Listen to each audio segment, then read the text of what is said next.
Microstate, microscopic state भी आप इसको वर्ड यूज कर सकते हैं, माइक्रोस्टेट को। The state related with constituents of the system.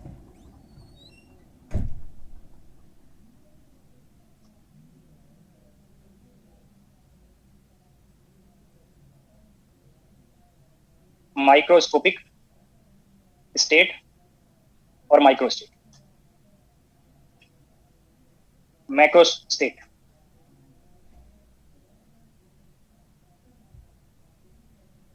the state related with the parameters of the whole system.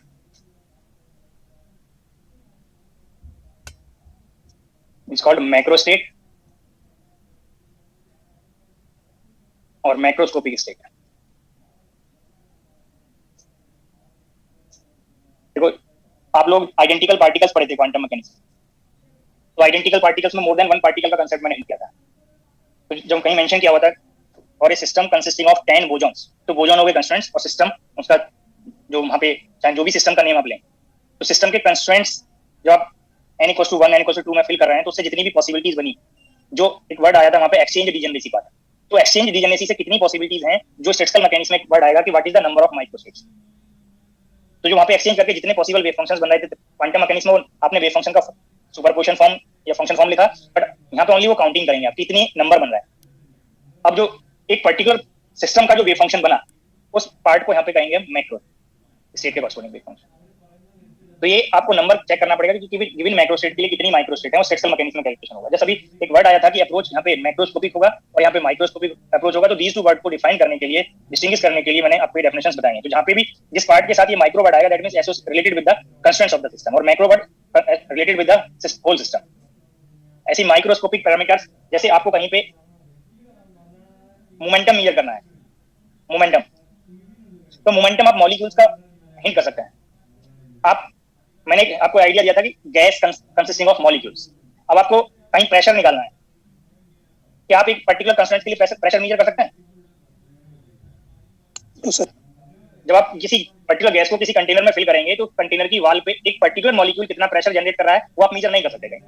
जब मेजर नहीं कर सकते, क्योंकि वो कंस्ट्रेंट से रिलेटेड है, तो जो प्रेशर वर्ड आएगा, वो प्रेशर आप सिस्टम के लिए चेक करते हैं। इट मींस गैस के लिए प्रेशर वर्ड आप यूज करते हैं। तो एक यूनिट टाइम में ऑल मॉलिक्यूल का जो उस पर्टिकुलर वॉल पे कोलिजन हो रहा है, उनका rate of change of momentum per unit area आप प्रेशर फाइंड करते हैं। तो ये सिस्टम की जो प्रॉपर्टीज आएंगी, सिस्टम के जो रिजल्ट्स पैरामीटर्स चेक करेंगे, और वो एवरेज बिहेवियर होगा कंस्ट्रेंट्स के लिए, कंस्ट्रेंट्स के पैरामीटर्स का।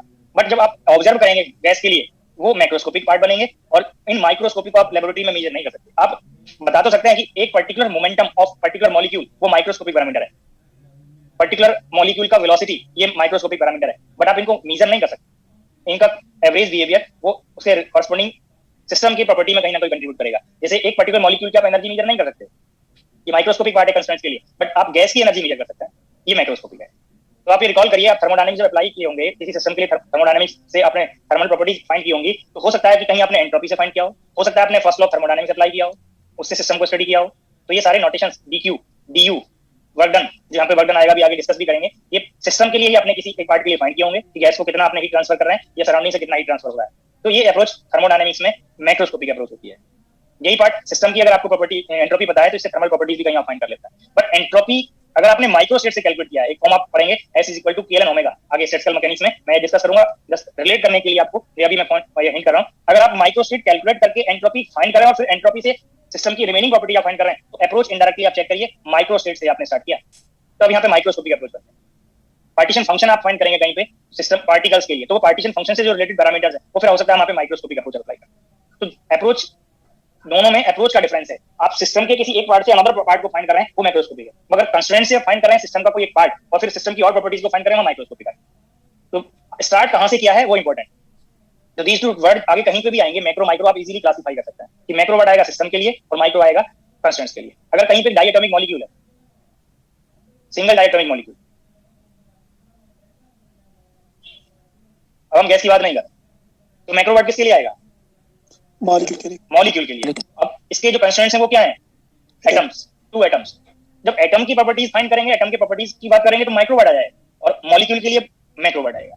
तो ऐसा नहीं कि कहीं ऑल टाइम मॉलिक्यूल के लिए आप माइक्रो ही वर्ड यूज करेंगे, वो डिपेंड करेगा कि आपने सिस्टम क्या कंसीडर किया है। आगे क्लियर रहेगा ये point? Yes sir. Yes sir. Thermodynamics के लिए कुछ basic points, basic definitions discuss करते हैं। आप लोग ये थर्मोडायनेमिक्स जब पढ़े होंगे, सम वर्ड आपने यूज किया होगा, यूनिवर्स, सिस्टम एंड सराउंडिंग। किसी भी बुक में आपको ये वर्ड थर्मोडायनेमिक्स में आपने यूज किए होंगे। तो थर्मोडायनेमिक्स में सिस्टम क्या पार्ट आप यूज करेंगे, क्या पार्ट सराउंडिंग्स यूज करेंगे, और दीज को अगर आप ऐड करते हैं, जो पार्ट आपने सिस्टम में लिया, जो पार्ट आपने सराउंडिंग में लिया, वो अगर आपने करेक्टली सिस्टम सराउंडिंग डिफाइन किए हैं तो दीज को ऐड करेंगे तो यूनिवर्स बने। और ये किसी भी बुक में पढ़े भी होंगे, system plus surroundings is called universe.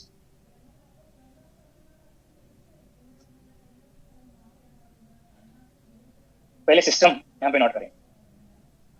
System और सराउंडिंग्स वो ऑब्जर्वर के पास नहीं चेंज हो सकता है। जैसे सपोज आपने कोई पर्टिकुलर वेसल में आपने वाटर को बॉईल करना है, तो डिपेंड करेगा ऑब्जर्वेशन पे। हो सकता है कि कोई ऑब्जर्वर जिस वेसल में वाटर को आपने फिल किया हुआ है, वेसल और वाटर के इंटरेक्शन को स्टडी करना चाह रहा होगा, उसका हीट ट्रांसफर से प्रॉपर्टीज में क्या चेंज है, इंटरेक्शन में क्या चेंज है, तो कोई ऑब्जर्वर वेसल प्लस वाटर को सिस्टम कंसीडर कर सकता है। अगर वाटर और वेसल के इंटरेक्शन को इग्नोर करके जैसे आपको ये चेक करना हो कि हीट ट्रांसफर होने से वाटर के प्रॉपर्टीज में क्या चेंज आएगा, वाटर के मॉलिक्यूल के मोशन में क्या चेंज आएगा, तो हो सकता है ऑब्जर्वर फिर वाटर को ही सिस्टम कंसीडर करे। The portion of universe in which observer is interested, study करने के लिए किस पोर्शन पे इंटरेस्ट है, वो सिस्टम में जाएगा। द पोर्शन ऑफ यूनिवर्स, एक वर्ड छूट गया यहाँ पे, पोर्शन ऑफ यूनिवर्स और part of universe in which observer is interested is called system.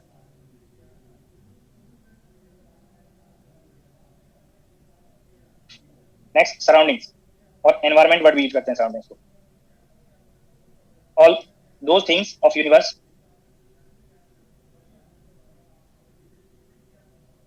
जो पार्ट आपने सिस्टम में इंक्लूड कर लिया उसको एक्सक्लूड करते हुए आपको यूनिवर्स का रिमेनिंग पार्ट कंसीडर करना है। तो all those things that are exterior to the system and influence its behaviour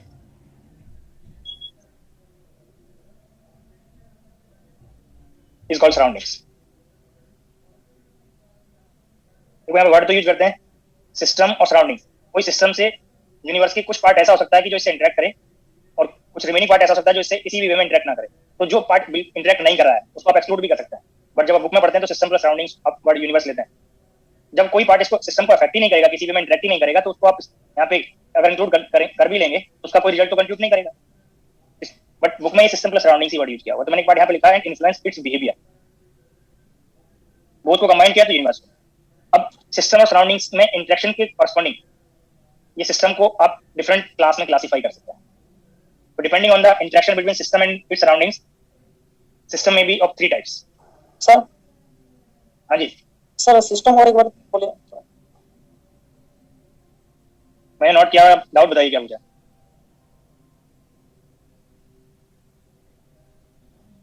कोई डाउट है कि इस डेफिनेशन में? हाँ सर सिस्टम हो जो समझ नहीं पाया sir definition. The portion of universe in which observer is interested is called system. क्या नहीं समझ में आया इसमें? फॉर एग्जांपल एक सर मैंने एग्जांपल इसके स्टेटमेंट के नोट कराने से पहले बताया कि किसी को वाटर को बॉईल करना है, और ये जब आप वाटर को बॉईल करेंगे, बॉईल करने के लिए आपको जो गैस सिलेंडर है, ठीक है, उस या जो गैस बर्नर है उससे हीट ट्रांसफर करना पड़ेगा। तो हीट ट्रांसफर करना है तो हीट ट्रांसफर से कुछ पार्ट वेसल को भी हीट का प्रोवाइड होगा, और हो सकता है कि हीट एक पर्टिकुलर अमाउंट के बाद, उस एक पर्टिकुलर टेम्परेचर के बाद जो वेसल आपने लिया है, अगर उससे ज्यादा हीट दे देंगे तो उसके फॉर्म में चेंज हो जाए, उसकी प्रॉपर्टी में भी कोई चेंज हो जाए। तो डिपेंड करता है कि ऑब्जर्वर क्या पार्ट को स्टडी करना चाह रहा है। अगर आप जस्ट वाटर की प्रॉपर्टीज को स्टडी करना चाह रहे हैं और वाटर और वेसल में इंटरेक्शन को इग्नोर कर रहे हैं, जैसे आप ये चेक करना चाह रहे हैं कि वाटर का बॉइलिंग पॉइंट क्या है, वाटर का जो इंटरनल एनर्जी है वो टेम्परेचर के रेस्पेक्ट में कैसे वेरी करेगा, वाटर की मॉलिक्यूल जो वेसल पे प्रेशर अप्लाई कर रहे हैं, उस पे वेसल की वॉल्स पे प्रेशर अप्लाई कर रहे हैं, वो हायर टेम्परेचर पे हायर कंडीशन होगा या लोअर कंडीशन होगा, हीट सप्लाई करने से जो प्रेशर है वो घटता जाएगा या बढ़ता जाएगा। ओनली ये पार्ट को स्टडी करना चाह रहे हैं तो आप वाटर को आप सिस्टम कंसीडर करेंगे, और जो वेसल है और गैस बर्नर है, सिलेंडर है, ये सब सराउंडिंग में चले जाएंगे। ठीक है, ओके सर, थैंक यू। तो टाइप्स ऑफ सिस्टम्स में इंटरेक्शन बिटवीन सिस्टम और सराउंडिंग से कॉरस्पॉन्डिंग ये 3 टाइप्स ऑफ सिस्टम आप पढ़े होंगे। एक ओपन सिस्टम,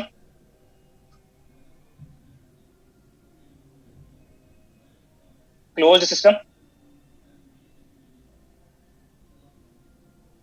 और नेक्स्ट आइसोलेटेड सिस्टम। ये 3 वर्ड आप लोगों ने सिस्टम के लिए 3 टाइप्स आप पढ़े होंगे। किसी भी थर्मोडायनामिक सिस्टम को दी 3 क्लास में आप क्लासिफाई कर सकते हैं, मतलब 20 में से किस क्लास में जाएगा और क्लासिफाई कर सकते हैं। तो ओपन सिस्टम, देखो यहाँ पे 2 वर्ड आएंगे इनको डिफाइन करने के लिए, एक एनर्जी और एक मैटर। दीज 2 वर्ड आएंगे, मैटर। मैं दीज 2 वर्ड के लिए, ये हो सकता है आप लोग इसको रॉन्ग वे में यूज करें या आप तक कोई डाउट रहा हो। जब आप कोई मास ट्रांसफर करते हैं, मैटर मींस मटेरियल को आपको ट्रांसफर करना है। जैसे आपने कोई 1 लीटर वाटर लिया और वेसल की जो कैपेसिटी है वो 2 लीटर की है। आपने फिर से जो पहले वेसल आपने कंसीडर किया 2 लीटर वाला, उसमें पहले से आपका 1 लीटर वाटर है, अब फिर से एक्स्ट्रा पार्ट उसमें वाटर का आपने ½ लीटर और मिक्स कर दिया। तो आपने क्या चेंज किया, क्या मिक्स किया? मटेरियल प्रोवाइड किया, उसको मैटर प्रोवाइड किया, और इसके साथ साथ एनर्जी भी दिया या नहीं दिया? बोलिए। जो मटेरियल है, मटेरियल में उसके मास के कॉरस्पॉन्डिंग तो एनर्जी ऑल टाइम होगा या नहीं होगा? वाटर मॉलिक्यूल है, ईच मॉलिक्यूल का कोई मास है और मास के साथ इक्विवेलेंट एनर्जी जाएगा या नहीं जाएगा? मैं इस वर्ड को यहाँ पे क्लासिफाई कर रहा हूँ। मैटर में आपको जो मास की से एनर्जी है, ठीक है, वो इस एनर्जी में इंक्लूड नहीं करना है। दिस जो एनर्जी वर्ड यूज हुआ, हो सकता है जब ये बुक में पढ़े हो यहाँ पे तो एनर्जी वर्ड यूज किया और आगे भी एनर्जी वर्ड आएगा, दोनों वर्ड कंफ्यूजिंग है। बट जब इस 3 सिस्टम्स को डिफाइन करने के लिए आप एनर्जी वर्ड यूज कर रहे हैं, तो the part of energy other than due to exchange of mass, क्योंकि एनर्जी जनरल वर्ड है, part of energy without exchange of mass. क्योंकि मास के साथ एनर्जी एसोसिएट है, तो ये मास वाला पोर्शन यहाँ पे चला गया और जो मास के अलावा एनर्जी का कंडीशन है वो यहाँ पे आ गया। तो दीज वर्ड को आपको यहाँ पे पहले से आइडिया होना चाहिए, नहीं तो ये एनर्जी तो जनरल वर्ड है, इसमें मास एनर्जी भी होगा, काइनेटिक एनर्जी भी होगा, पोटेंशियल एनर्जी भी होगा, हीट एनर्जी भी होगा, सारे पार्ट आ जाते हैं एनर्जी वर्ड में। तो मास को एक्सक्लूड करके जो पार्ट है वो एनर्जी वर्ड यहाँ पे यूज कर रहा है। तो ओपन सिस्टम को आप नोट करेंगे, the system that can exchange energy as well as matter with its surroundings.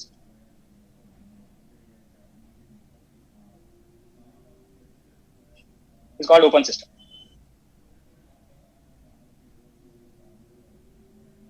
तो यहाँ पे 2 पार्ट का एक्सचेंज हो रहा है, एनर्जी का भी, एनर्जी विदाउट मास भी और एनर्जी विद मास। तो इसके एग्जांपल में अगर आप कोई ओपन वेसल में आप कोई सी लिक्विड को बॉईल कर रहे हैं, तो आपने कोई ओपन वेसल लिया और उसमें कोई particular amount of liquid consider कर लिया, तो सिस्टम है यहाँ पे लिक्विड। अब आप सराउंडिंग में इंक्लूड करेंगे वेसल, गैस बर्नर और गैस सिलेंडर, ये सब पार्ट जिससे आप उसको बॉईल करने के लिए एनर्जी को हीट प्रोवाइड करें। तो गैस बर्नर से हीट ट्रांसफर होगा वेसल को, और बट ये जो एनर्जी है वो जब आप किसी, ये तो आप कहीं ना कहीं डेली लाइफ में एक्सपीरियंस भी करते हैं, आपके आप टी पीते होंगे, ठीक है, कॉफी पीते होंगे, तो टी और कॉफी बनाने के लिए गैस बर्नर से हीट प्रोवाइड करना पड़ता है। तो जब आप हीट प्रोवाइड करते हैं तो उसमें मास तो नहीं जा रहा है, इसी सिस्टम को हीट प्रोवाइड करेंगे तो वहां पे मास थोड़ी ऐड कर रहे हैं। बोलिए, ये तो सभी को क्लियर है? नो सर, नहीं करते। तो ये पोर्शन आप यहाँ पे एक्सचेंज कर रहे हैं एनर्जी। तो गैस बर्नर से हीट प्रोवाइड होगा वेसल को, और वेसल मेटल का आप ले रहे हैं, उस मेटेलिक वेसल के कांटेक्ट में लिक्विड आएगा, वेसल से हीट प्रोवाइड होगा लिक्विड मॉलिक्यूल्स को। तो इनडायरेक्टली गैस बर्नर से एनर्जी विदाउट मास ट्रांसफर हो गया लिक्विड को, एनर्जी प्रोवाइड हुआ, उसका टेम्परेचर रेज करेगा। जितने टेम्परेचर तक आपको उसको हीट देना है उतने टेम्परेचर कॉरस्पॉन्डिंग यहाँ पे एनर्जी, इक्विवेलेंट एनर्जी आप ट्रांसफर करते रहे। तो एनर्जी का एक्सचेंज हुआ। अब ये यहाँ पे मैटर का कैसे एक्सचेंज होगा, क्योंकि वेसल ओपन है, एक पर्टिकुलर बॉइलिंग पॉइंट के इक्विवेलेंट आपने उसको हीट प्रोवाइड कर दिया, उसका टेम्परेचर बॉइलिंग पॉइंट तक रेज कर दिया, और उस बॉइलिंग पॉइंट पे अगर आप एक्स्ट्रा हीट प्रोवाइड करेंगे तो वो मॉलिक्यूल बॉइल करेगा, वो वेपर फेज में कन्वर्ट हो जाएगा। जैसे वाटर है 100 डिग्री सेंटीग्रेड पे बॉइल होता है, तो अगर 100 डिग्री सेंटीग्रेड पे उसको और रिमेनिंग हीट प्रोवाइड करते जाएंगे, कंटिन्यूअसली हीट प्रोवाइड करते जाएंगे, वो एनर्जी वाटर को वाटर वेपर में कन्वर्ट करेगा, और उसका टेम्परेचर 100 डिग्री सेंटीग्रेड ही रहेगा, और टेम्परेचर फिर हायर नहीं होगा, 100 से 110 डिग्री सेंटीग्रेड नहीं जाएगा, जब तक all water amount 100 degree centigrade पे वेपर में कन्वर्ट नहीं हो जाएगा। तो आप यहाँ पे जो मैंने एग्जांपल दिया, ओपन वेसल है, तो जितना अमाउंट वेपर में कन्वर्ट हुआ, वेपर में गैस उसमें लिक्विड के मॉलिक्यूल्स है, और लिक्विड के मॉलिक्यूल्स के साथ मास भी जा रहा है, और वो ओपन वेसल है, सराउंडिंग को प्रोवाइड हो रहा है। जो वहाँ पे आपने वेसल उसके लिक्विड के अलावा जो भी पार्ट है वो अपने सराउंडिंग में कंसीडर किया हुआ है। तो जो वहाँ पे आसपास में जो भी एटमॉस्फेरिक एयर है, उस एयर में वो गैस लिक्विड के मॉलिक्यूल्स वेपर फॉर्म में मैच कर जाएंगे, तो मिक्स हो जाएंगे, और मिक्स होंगे तो वहाँ पे साथ में मैटर भी एक्सचेंज हो गया। सिस्टम से सराउंडिंग से उसको एनर्जी प्रोवाइड हुआ विदाउट मास, और सिस्टम से फिर से मास सराउंडिंग को प्रोवाइड हो। तो यहाँ पे ओपन क्लास में जितने भी आप रियल सिस्टम्स पढ़ते हैं, अगर वहाँ पे आप कोई अप्रोक्सीमेशन अप्लाई नहीं करेंगे, किसी रेट को नेग्लेक्ट नहीं करेंगे, तो ये मान लीजिए मोस्टली जो आपके सिस्टम है वो ओपन क्लास को बिलोंग करता है। Ocean huge amount of water है, सन से ओशियन वाटर मॉलिक्यूल को रेडिएशन फॉर्म में, सनलाइट फॉर्म में हीट प्रोवाइड होगा, हीट एनर्जी प्रोवाइड होगा, एनर्जी विदाउट मास प्रोवाइड होगा, और उस एनर्जी में जो अपर लेयर वाले वाटर मॉलिक्यूल्स होता है, उन सम मॉलिक्यूल्स वहां पे वेपराइज हो जाते हैं, और वेपराइज होकर वो फिर से सराउंडिंग में वो मैटर एक्सचेंज होता है। तो डिफरेंट एग्जांपल्स हैं ओपन क्लास। अब नेक्स्ट क्लास है क्लोज सिस्टम। तो टू टाइप का एक्सचेंज हो सकता था, एक एनर्जी विदाउट मास और एनर्जी विद मास। जो भी इंटरेक्शंस होंगे वो ऑल टाइप के इंटरेक्शंस यहाँ पे टू क्लास में कन्वर्ट हुए, टू पार्ट में, एक एनर्जी विदाउट मास और एनर्जी विद मास। चाहे आप आगे जब सिलेबस पढ़ेंगे या आपने कोई बुक्स पढ़ा होगा, पहले 12th लेवल पे बुक पढ़ा होगा, वहाँ पे डिफरेंट वर्ड यूज किए होंगे, हीट, वर्क, तो ये आपको दीज का बेसिक डिफरेंस आपको पता चल जाना चाहिए। तो नेक्स्ट क्लास है the system that can exchange energy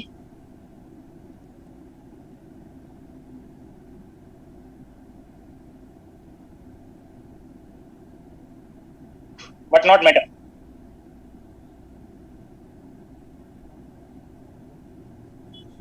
With its surroundings.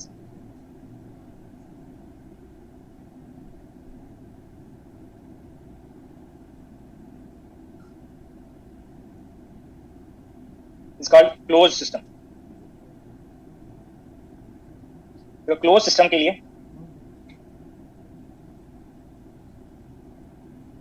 अगर आप कोई प्रेशर कुकर में लिक्विड को बॉईल कर रहे हैं, मैं भी हिंट कर रहा हूँ, आगे कब ये कंप्लीटली क्लोज सिस्टम होगा या नहीं होगा वो आगे की आपको हिंट करेंगे। क्लोज वेसल लेना है आपको। मैंने आपको एग्जांपल दिया प्रेशर कुकर। प्रेशर कुकर में आपने some amount of water fill किया हुआ है, और उसको आइसोलेट करने के लिए जो प्रेशर कुकर का लीड होता है उसे क्लोज कर दिया, और उसको आप गैस बर्नर से ही प्रोवाइड कर रहे हैं। तो एक पर्टिकुलर टेम्परेचर पर जब इंटरनल प्रेशर, जो प्रेशर कुकर के इनसाइड में प्रेशर जनरेट हुआ है, जो उसके आइसोलेशन के लिए जो उसमें वाल्व होता है, जिस प्रेशर तक वो सपोर्ट करता है, उससे अगर लेस प्रेशर है तो प्रेशर कुकर से आउटसाइड में वाटर वेपर नहीं आता है।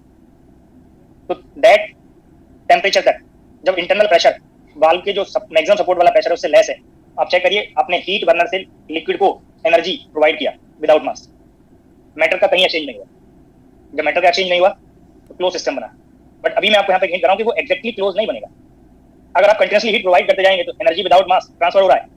जब इंटरनल प्रेशर उस वाल्व सपोर्ट करने के जो मैक्सिमम प्रेशर उससे ज्यादा होगा तो वाटर से जो स्टीम फॉर्म बनेगा वेपर का, वो सराउंडिंग को प्रोवाइड हो जाएगा। बट अगर आपने 5 लीटर वाटर लिया हुआ है और उस स्टीम जनरेट होने से वेपर में जो मॉलिक्यूल्स हैं वो वेरी स्मॉल अमाउंट में गए, और वेरी स्मॉल अमाउंट में गए तो वो रेट को आप नेग्लेक्ट कर सकते हैं, मैटर के जो ट्रांसफर का रेट है वो नेग्लेक्ट कर सकते हैं, तब वो as an approximation close system बन जाएगा।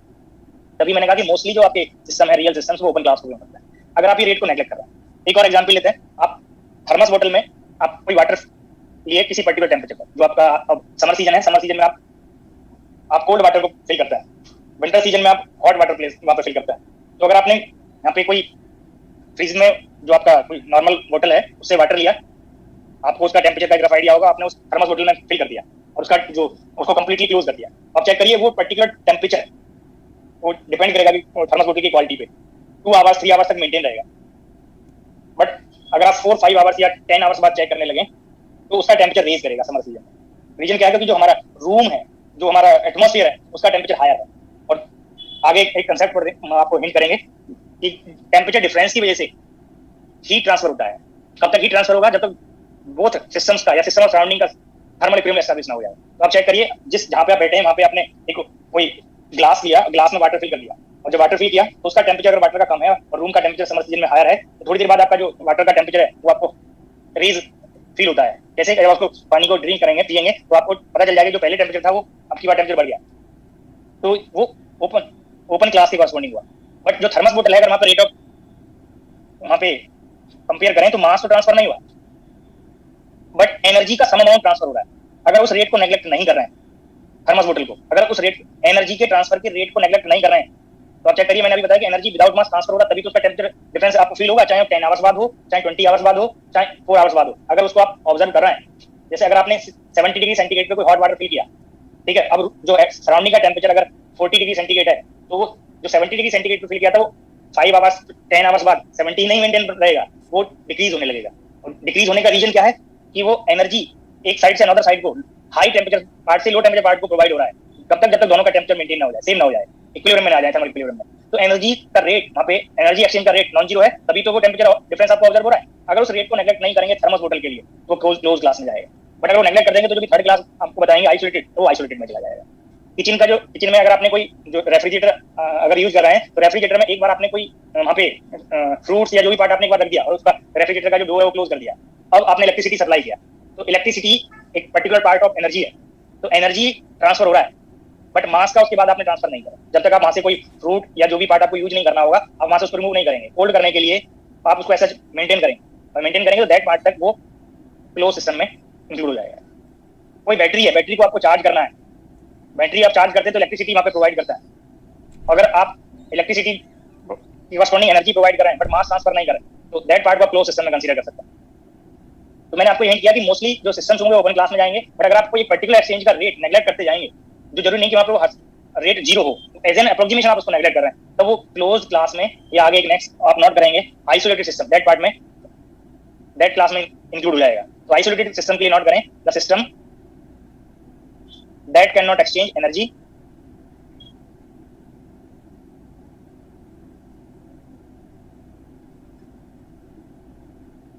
as well as matter, both type of exchange stop हो गया, is called isolated system। Wait करेंगे जरा।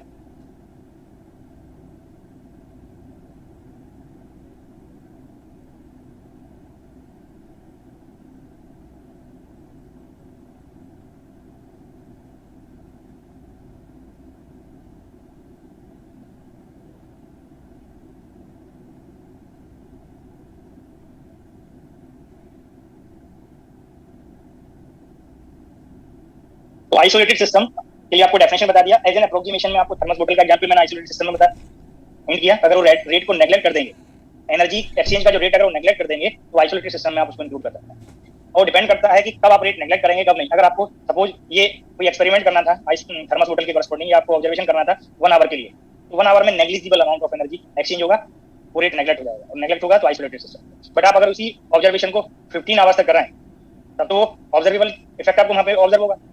टेम्परेचर डिफरेंस आपको 70 से अभी आपको हिंट किया 30 डिग्री का टेम्परेचर चेंज हो रहा है, तो इसको तो नेगलेक्ट नहीं कर सकते थे। तो डिपेंड करता है कि आप कितने टाइम तक उसको ऑब्जर्व कर रहे हैं। एक सिंगल एग्जांपल आइसोलेटेड सिस्टम के लिए आप यूनिवर्स को कंसीडर कर सकते हैं। अगर होल पोर्शन को जहां पे एनर्जी एक्सचेंज हो रहा था, मास एक्सचेंज हो रहा था, तो सभी को आप सिस्टम में ही इंक्लूड कर लें, तो universe is only example of isolated system. जो होगा इसके इनसाइड में होगा, इसका कोई सराउंडिंग प्रेजेंट नहीं रहेगा, इसलिए सराउंडिंग से कोई पार्ट एक्सचेंज नहीं होगा। तो universe is only example of isolated system. बाकी एज एन अप्रोक्सीमेशन वो आइसोलेटेड बन सकता है। तो मैंने सम एग्जांपल्स आपको हिंट किए आइसोलेटेड, ओपन और क्लोज सिस्टम के लिए। Excuse me sir. हाँ जी सर, चेंज इन वॉल्यूम अगर आइसोलेटेड सिस्टम के अंदर में आता है क्या? वैसे बताइए। मतलब सर हमारा एक सिस्टम है टोटली आइसोलेटेड है, अगर मैं सर उसका वॉल्यूम बढ़ा दूं, मतलब मैटर एक्सचेंज नहीं करूं, सिर्फ वॉल्यूम बढ़ा के उसका टेम्परेचर डाउन कर दूं, तो ये आइसोलेटेड सिस्टम के अंडर में आएगा कि ये एग्जांपल? प्रोसेस की बात कर रहे हैं या सिस्टम की बात कर रहे हैं? यहाँ पे तो प्रोसेस की बात कर रहे हैं, एक्सपेंशन कर रहे हैं। वॉल्यूम बढ़ाना है आपको, गैस का वॉल्यूम बढ़ाना है। गैस का अमाउंट आपने लिया 2 moles. Yes sir, amount sir same रखना है। मैं अभी आपको एग्जांपल देता हूँ। ये सिलेंडर आपने कंसीडर किया जिसमें आपने गैस को फिल करना है, इसके पार्टीशन किए हुए हैं, यहाँ पे आपने गैस को फिल कर दिया, ठीक है। और ये जो सिलेंडर है वो कंप्लीटली आइसोलेटेड है, ना तो कहीं से आउटसाइड से इसमें एनर्जी आ रहा है ना ही मैटर आ रहा है। अब वॉल्यूम बढ़ाने का एक तरीका ये हो सकता है कि इस पार्टीशन को हटा दें, इस गैस का वॉल्यूम बढ़ गया, ये गैस इस होल वॉल्यूम में फिल होगा। क्लियर हुआ? Yes sir. ये एग्जांपल क्लियर हो रहा है? Yes sir. तो आप यहाँ पे देखिए, ना तो आपने एनर्जी कहीं से सप्लाई किया, ना ही आपने मैटर सप्लाई किया, अभी भी 2 मोल्स हैं, ओनली वॉल्यूम चेंज किया। Yes sir. तो यहाँ पे एनर्जी ना ट्रांसफर हुआ है और ना ही मैटर ट्रांसफर हुआ, तो किस क्लास में चला गया ये? आइसोलेटेड। तो वॉल्यूम चेंज आप कैसे कर रहे हैं उस पर डिपेंड करेगा। ऐसा हो सकता है कि आपने सिस्टम से किसी तरह से उसको हीट प्रोवाइड किया, वो एक्सपेंड कर गया सिस्टम, तो वो इस मास में आपने ट्रांसफर नहीं किया बट एनर्जी सप्लाई करे तो वो क्लोज क्लास में चला जाएगा। नहीं सर, एग्जांपल जो आपने दिया यही वाला रखना है, बट सर इसको मतलब इसका टेम्परेचर सर डाउन हो सकता है ना ऐसा करने से, या नहीं हो सकता? मैंने क्या किया यहाँ पे आपसे कि आइसोलेटेड है। Yes sir. कहाँ टेम्परेचर चेंज हो जाएगा बताइए? नहीं होगा ना सर। अब अगर आप इसका टेम्परेचर चेंज करना चाहेंगे तो आपको इस सिस्टम से आउटसाइड में या इनसाइड में हीट ट्रांसफर करना पड़ेगा।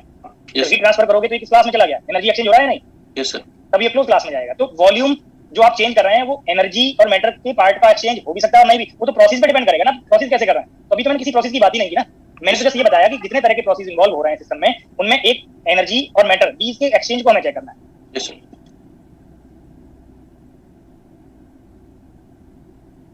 तो 3 क्लास आपको मैंने सिस्टम के रिगार्डिंग बताया, वो डिपेंड करता है कि सिस्टम और सराउंडिंग कैसे इंटरेक्ट कर रहे हैं, क्या पार्ट एक्सचेंज कर रहे हैं।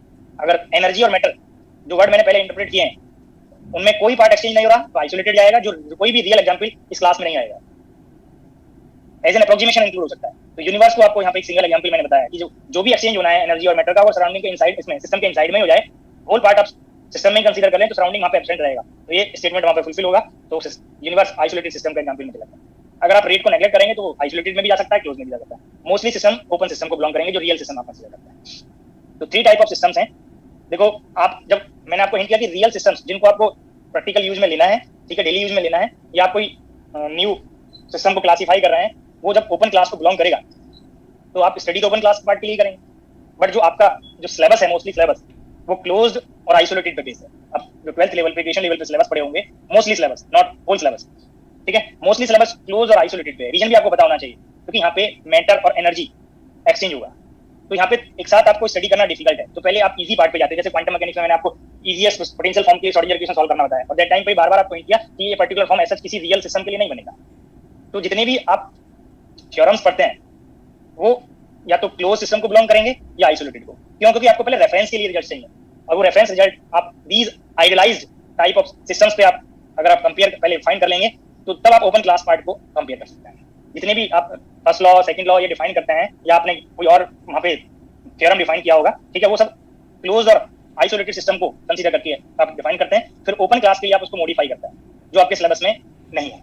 ये जब आप इंजीनियरिंग में पढ़ेंगे ये पार्ट, सिलेबस ओपन सिस्टम की क्लास, यहाँ पे मोस्टली जो आपका सिलेबस है वो क्लोज्ड और आइसोलेटेड पे जाए। और दीज टू सिस्टम्स को यहाँ पे चेक करें जहाँ मास एक्सचेंज नहीं होगा, ना तो इस पार्ट में हो रहा है और ना ही इस पार्ट में हो रहा है। तो दीज टू सिस्टम्स को बॉडी यूज कर सकता है, कहीं पे बॉडी यूज होगा, बॉडी के लिए मास फिक्स रहता है, तो ये क्लोज्ड और आइसोलेटेड पार्ट के लिए आप बॉडी यूज कर सकते हैं।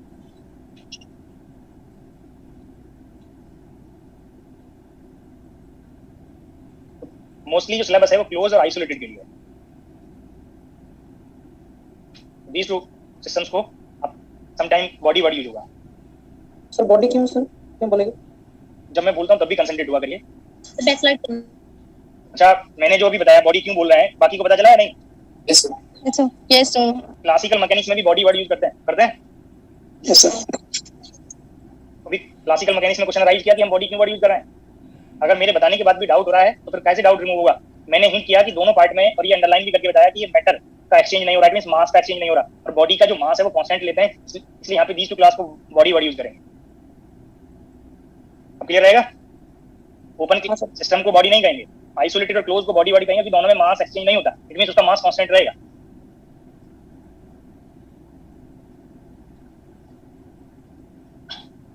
और भी कुछ बेसिक डेफिनेशंस डिस्कस करनी है।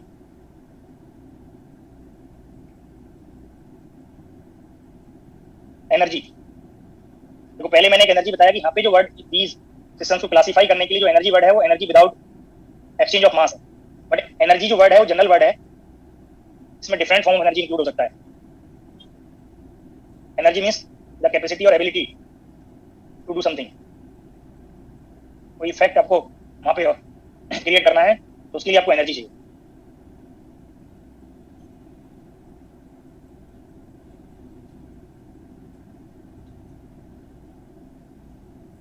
एबिलिटी और capacity to do something is called energy. एक वर्ड आएगा आगे यहाँ पे, इंटरनल एनर्जी, जो थर्मोडायनामिक्स में और स्टैटिस्टिकल मैकेनिक्स में मोर पॉपुलर वर्ड है। चाहे आपको इसका डेफिनेशन क्लियर ना हो, बट आप सभी ये नोटेशन यू या ई बुक्स के अकॉर्डिंग आप ये 2 नोटेशंस पढ़े होंगे, इन पे आपने एक्सप्रेशंस भी मेमोराइज किए होंगे। Internal energy, the sum of all types of energies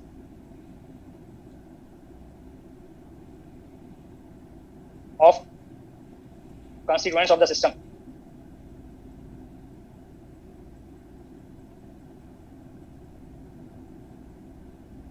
is called internal energy of the system. Word internal इसलिए आया क्योंकि उसका सिस्टम के इंटरनल पार्ट का कंडीशन है, सराउंडिंग से इसका कोई इंटरेक्शन कंडीशन नहीं है। चेंज हो सकता है सराउंडिंग का इंटरेक्शन के कॉरस्पॉन्डिंग इंटरनल एनर्जी, बट जब आप इंटरनल एनर्जी मेजर कर रहे हैं दैट टाइम पे उसके इंटीरियर पार्ट की कंडीशन के कॉरस्पॉन्डिंग, जो यहाँ पे इंटरनल मींस कंस्ट्रेंट पार्ट से रिलेटेड है। तो सिस्टम के कंस्ट्रेंट्स जितने भी कंस्ट्रेंट्स होंगे, जैसे गैस में 1 मोल ले रहे हैं 2 मोल ले रहे हैं, तो 1 मोल में जितने मॉलिक्यूल्स हैं, जितना अमाउंट आपने लिया उसमें जितने भी मॉलिक्यूल्स हैं, उन सारे मॉलिक्यूल्स की ऑल टाइप ऑफ एनर्जी का सम उसका इंटरनल एनर्जी बनेगा। अब जो इंटरनल एनर्जी है कंस्ट्रेंट्स के कॉरस्पॉन्डिंग आप उसमें काइनेटिक एनर्जी और पोटेंशियल एनर्जी में कंडीशन को एक्सचेंज वहाँ पे डिफरेंट पार्ट में सेपरेट कर सकते हैं। तो इंटरनल एनर्जी को यूं नोट करेंगे, इसमें 2 पार्ट का कंडीशन आएगा, काइनेटिक एनर्जी और पोटेंशियल एनर्जी। अगर कंस्ट्रेंट्स की all type of kinetic energy को आप ऐड कर देंगे तो ये काइनेटिक एनर्जी ऑफ सिस्टम बनेगा।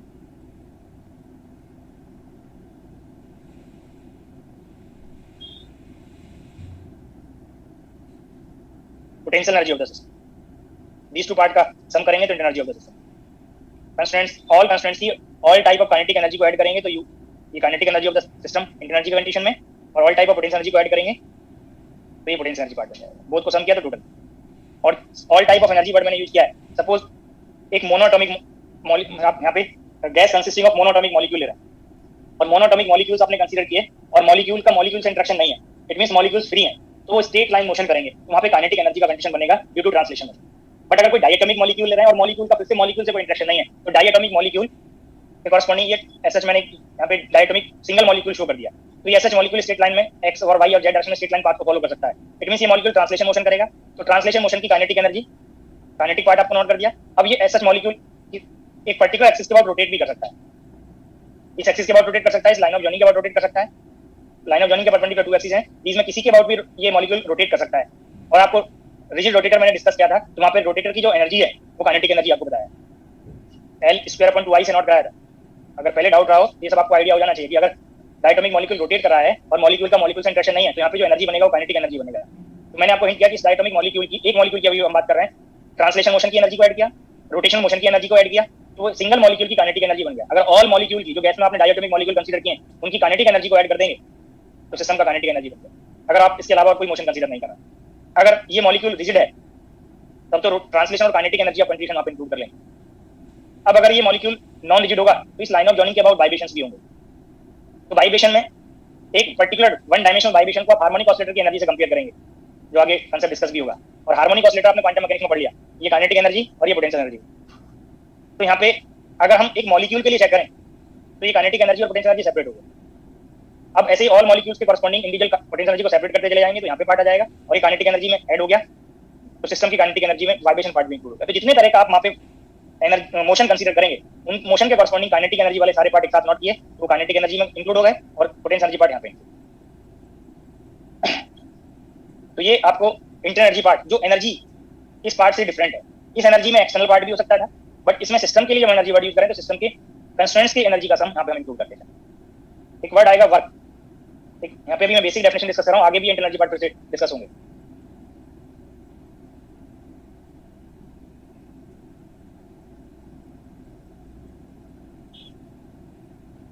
The part of energy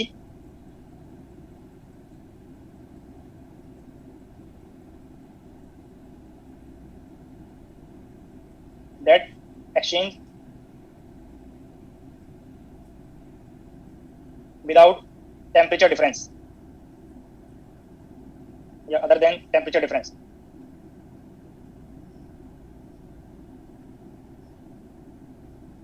but without exchange of mass.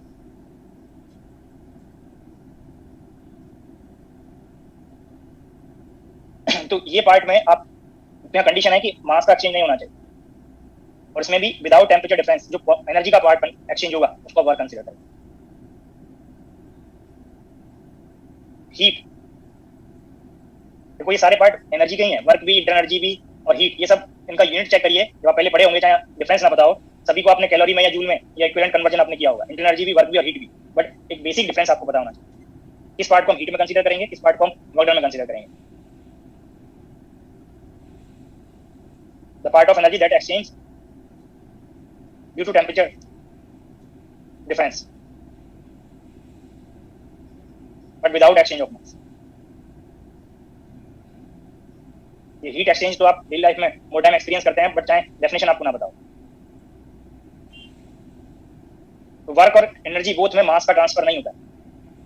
ये टेम्परेचर डिफरेंस की वजह से एक्सचेंज होगा, और ये वर्क एक मैकेनिकल वर्क आप पढ़े होंगे, तो ये प्रेशर डिफरेंस की वजह से आप जो एनर्जी का portion without exchange of mass transfer करेंगे वो वर्क में जाएगा। तो ये 3 वर्ड जो मोर पॉपुलर वर्ड आप थर्मोडायनेमिक्स में पहले इन पे बेस्ड क्वेश्चंस भी सॉल्व किए होंगे। हो सकता है सम कैंडिडेट को डिफरेंस पता हो, सम कैंडिडेट्स को डिफरेंस ना पता हो, बट ये मोर पॉपुलर वर्ड है एनर्जी के फॉर्म के लिए। हीट को आप क्यू से, हीट एक्सचेंज को डेल्टा क्यू से रिप्रेजेंट करते हैं, इसको आप डब्ल्यू से रिप्रेजेंट करते हैं। देखो ये बेसिक डेफिनेशन मैंने आपको हिंट कर दिया। अभी इस वर्क में और आपको यहाँ हिंट करना है, एक वर्क का पार्ट आपने यहाँ पे भी इंक्लूड किया है, बट जो थर्मोडायनामिक्स में आप वर्ड यूज करेंगे work, that means external work. Work को आप फिर से 2 पार्ट में क्लासिफाई कर सकते हैं, एक एक्सटर्नल और एक इंटरनल।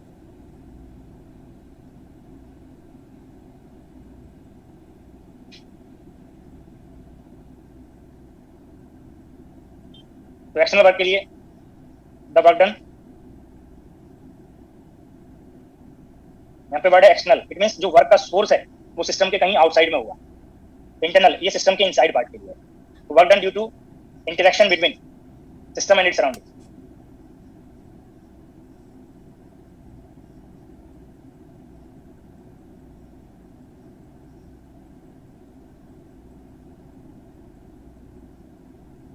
इंटरनल वर्क के लिए जो सोर्स होगा वो सिस्टम के इंटीरियर में रहेगा। The work done due to interaction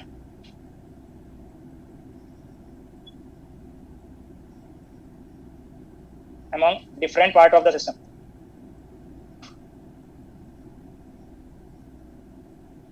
Or due to interaction among constituents of the system.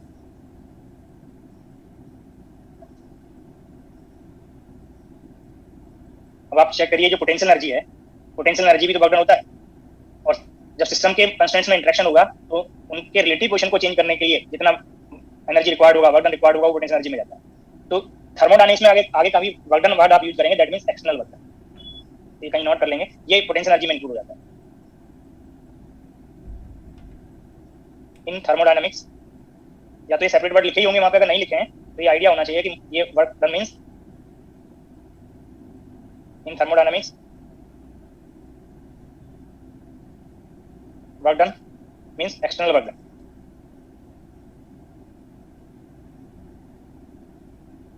और जो इंटरनल वर्क डन है वो पोटेंशियल एनर्जी में इंक्लूड होता है। ये कंडीशन पोटेंशियल एनर्जी में आता है।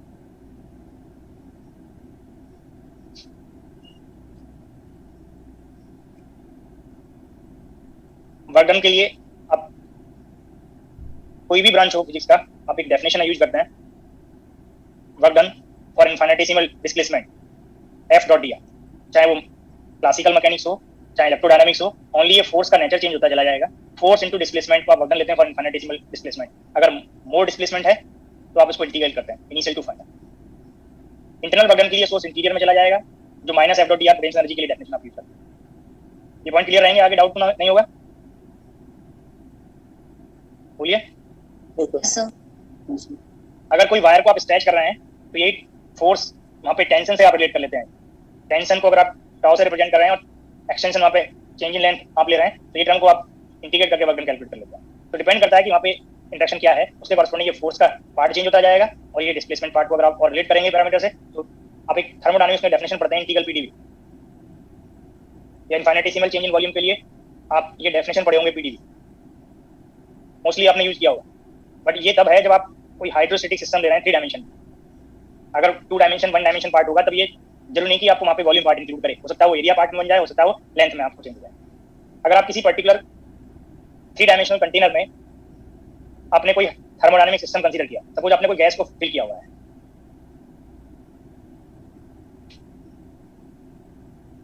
इसका सरफेस एरिया ये ले रहे हैं, इस सिलेंडर का सरफेस एरिया ये ले रहे हैं, और जब इसका वॉल्यूम फाइंड करेंगे तो ये जो एरिया है तो ए में कन्वर्ट हो गया, और ये साइड को हम जो जेड डायरेक्शन के लिए है उसको हम वेरिएबल ले रहे हैं। अगर ये पार्ट को इस पोजीशन से डिस्प्लेस करके आप इस पोजीशन पे ले जाएं तो वॉल्यूम में इनफाइनेटेसिमल चेंज होगा। ये पहले इनिशियल लाइन है और इसको चेंज करके अब यहाँ तक आपने चेंज कर दिया, तो इनफाइनेटेसिमल चेंज इन वॉल्यूम जो डीवी लिखेंगे वो ए, अगर इस साइड को आप जेड ले रहे हैं तो ये डी जेड, ये चेंज इन वॉल्यूम बन गया। अब 3 डायमेंशनल पार्ट के लिए किसी हाइड्रोस्टेटिक सिस्टम जिसका आप easily change in volume observe कर पाए, तो वर्क डन जब आप फाइंड करेंगे, work done for infinitesimal change in volume,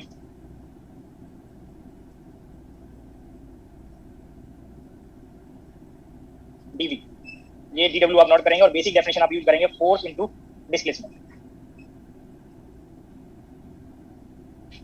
और फोर्स इनटू डिस्प्लेसमेंट, फोर्स को आप रिलेट करेंगे, प्रेशर आप लोग पढ़ते हैं फोर्स पर यूनिट एरिया, और एरिया टेंसर क्वांटिटी होती है। तो प्रेशर, एरिया और ये टर्म डिस्प्लेसमेंट आपने किया जेड डायरेक्शन, तो ये टर्म को अगर आप स्केलर मल्टीप्लिकेशन करें तो ये टर्म चेंज इन वॉल्यूम बनता है। तो ये पी डीवी जो आप टर्म लेते हैं, पी अगर प्रेशर ले रहे हैं तो ये हाइड्रोस्टेटिक सिस्टम के लिए अगर चेंज इन वॉल्यूम डीवी लें तब ये 3 डायमेंशन के लिए है पीडीवी, ऑलवेज नहीं है।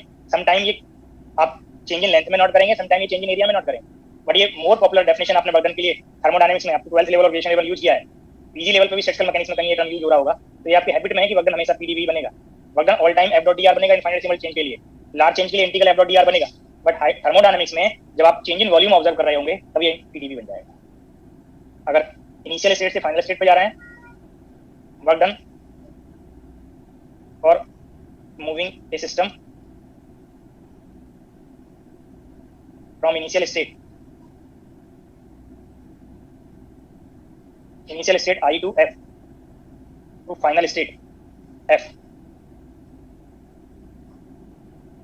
Sir last slide.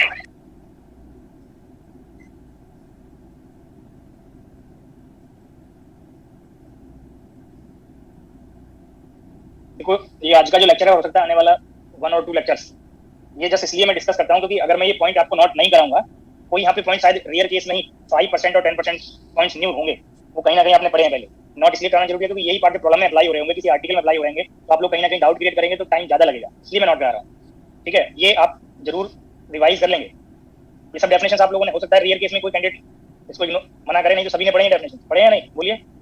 Yes, sir. ये डिफरेंसेस जो मैंने आपको यहाँ पे बताए हैं, ये जो डिफरेंसेस बताए यहाँ पे इंटरनल एनर्जी, वर्क और हीट के लिए, हो सकता है ये सभी को ना पता हो, ये वर्क और इंटरनल एक्सटर्नल वर्क हो सकता है सबको ना पता हो, बट जो अब ये डेफिनेशन मैंने आपको यहाँ पे प्रिंट किया है, ये डेफिनेशन भी आपने सभी ने पढ़ा है, ये डेफिनेशन भी सभी ने पढ़ा है। अगर आपको कोई पीवी डायग्राम दिया है, पीवी डायग्राम, ये प्रेशर और ये वॉल्यूम, कोई भी डायग्राम लाइक दिया, इंडिपेंडेंट एक्सिस पे वॉल्यूम है और डिपेंडेंट एक्सिस पे प्रेशर है, और ये इनिशियल स्टेट है और ये फाइनल स्टेट। अब रिकॉल करिए जब आप लोग फर्स्ट टाइम इंटीग्रल पढ़े होंगे, F D x, dependent axis पे आप एफ ऑफ एक्स लेते हैं, इंडिपेंडेंट पे एक्स लेते हैं, आपको कोई भी कर्व दिया हो, कोई रिलेशन के कॉरस्पॉन्डिंग आपको ये प्लॉट दिया हो, और जो फर्स्ट टाइम इंटीग्रल का डेफिनेशन पढ़े होंगे उसका फिजिकल सिग्निफिकेंस डिस्कस किया होगा। ये फर्स्ट स्टेट से सेकंड पॉइंट पे जा रहे हैं, तो integration F x D x, यहाँ पे ये x1 और ये x2, ये इंटीग्रल पढ़े होंगे और इसका आपने फिजिकल सिग्निफिकेंस पढ़ा होगा, this term represent area under the curve. 12th level पे इंटीग्रेशन स्टार्ट किया होगा तब से आप इंटीग्रल अप्लाई करते जा रहे हैं, ये डेफिनेशन सभी को पता होगा, एरिया अंडर द कर्व, इस कर्व के अंडर का एरिया जो मैंने यहाँ पे ये लाइन रिप्रेजेंट की, ये एरिया आपको यहाँ पे एरिया अंडर द कर्व। और यहाँ पे भी सिमिलर मीनिंग है, आप चेक करिए डेफिनेशन को, एनालॉजी करिए।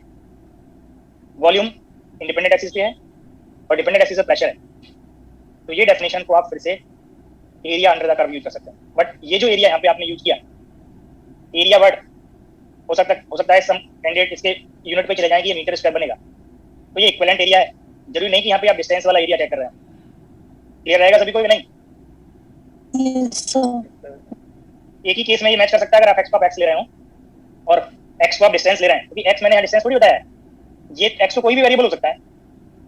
जब एक्स डिस्टेंस है और एफ एक्स एक्स का आप इंटीग्रल करें तब ये एक्स स्क्वायर यूनिट में चला जाएगा, तब ये मीटर स्क्वायर बनेगा। बट अगर एक्स स्क्वायर पहले से है तब क्या F x D x area के यूनिट में आएगा अगर एक्स पोजीशन भी हो?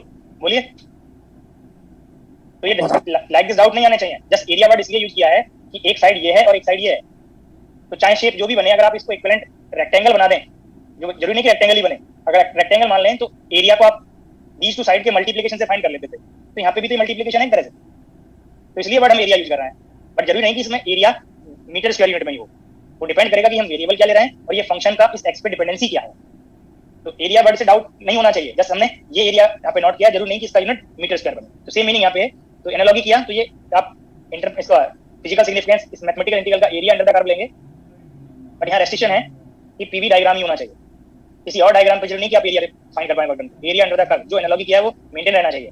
तो जब ये पी और वी टू वेरिएबल्स स्पेसिफाई कर रहे हैं तो सिर्फ इस डायग्राम में पीवी डायग्राम ही बनेगा, area under the curve on PV diagram in.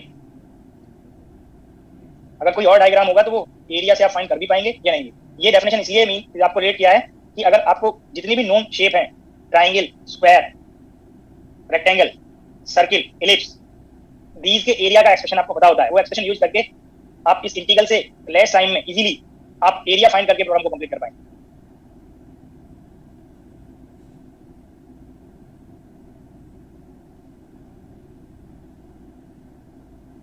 The best one.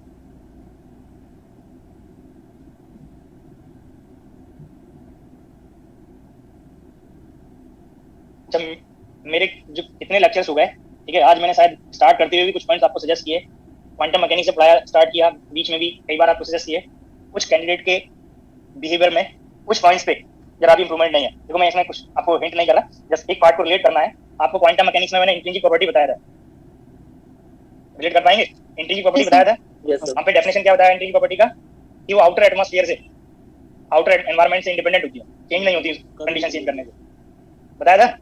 Ji sir. Yes, sir. तो रीजन भी बताना चाहिए, क्यों बताया मैंने अब? Yes, sir. समझ गए सर। समझ गए? या मैं बताया जो हैबिट चेंज नहीं होगा वो आपके इनहेरेंट है, वो आपके हैबिट में आ गया है, वो चेंज होगा ही नहीं, सर। वो इंट्रिंसिक पार्ट बन गया है। Work done by the system और ऑन द सिस्टम।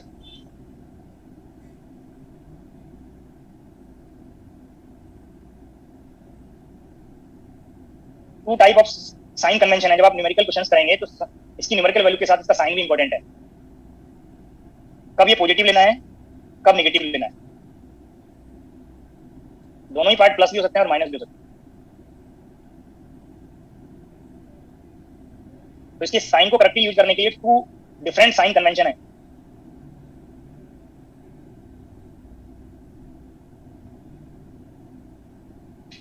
देखो आप कोई बुक पढ़ेंगे फिजिक्स के राइटर का, तो हो सकता है कि आपको इस साइन कन्वेंशन की जरूरत ना पड़े। एग्जाम के क्वेश्चंस को सॉल्व करने के लिए हो सकता है वन और टू प्रॉब्लम में कहीं कंसेप्ट आए, बाकी में आपको साइन कन्वेंशन का आइडिया नहीं भी होगा, तब भी आप प्रॉब्लम को हो सकता है करेक्टली सॉल्व कर पाए। बट ये आपको पता होना चाहिए। Two type of sign convention है, एक इंजीनियरिंग साइन कन्वेंशन और एक साइंटिफिक साइन कन्वेंशन। इंजीनियरिंग और साइंटिफिक साइन कन्वेंशन। तो ऐसा हो सकता है कि आपको कोई ये बताए कि ये बुक पढ़ दोगे थर्मोडायनामिक्स के लिए, तो इसमें मतलब एग्जाम के लिए काफी बेनिफिशियल होगा।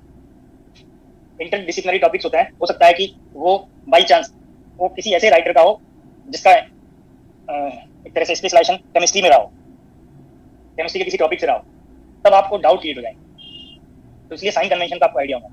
फिजिक्स के जितनी भी बुक्स, फिजिक्स के राइटर्स में जितनी भी बुक्स हैं, ये मान लीजिए वो मोस्टली, नॉट 100%, वो इंजीनियरिंग साइन कन्वेंशन को रेफरेंस करते हैं, इंजीनियरिंग साइन कन्वेंशन। और केमिस्ट्री में mostly books scientific sign convention है। अभी मैंने यहाँ पे टू डिफरेंट साइन कन्वेंशन के लिए हिंट किया है, ठीक है? ये दोनों ही सेम लिखा है। पहले मैं वर्क डन को हिंट कर दूं। Work done by the system engineering sign convention में पॉजिटिव है, बट इसका जस्ट अपोजिट साइन कन्वेंशन है साइंटिफिक साइन कन्वेंशन, ये work done by the system negative है।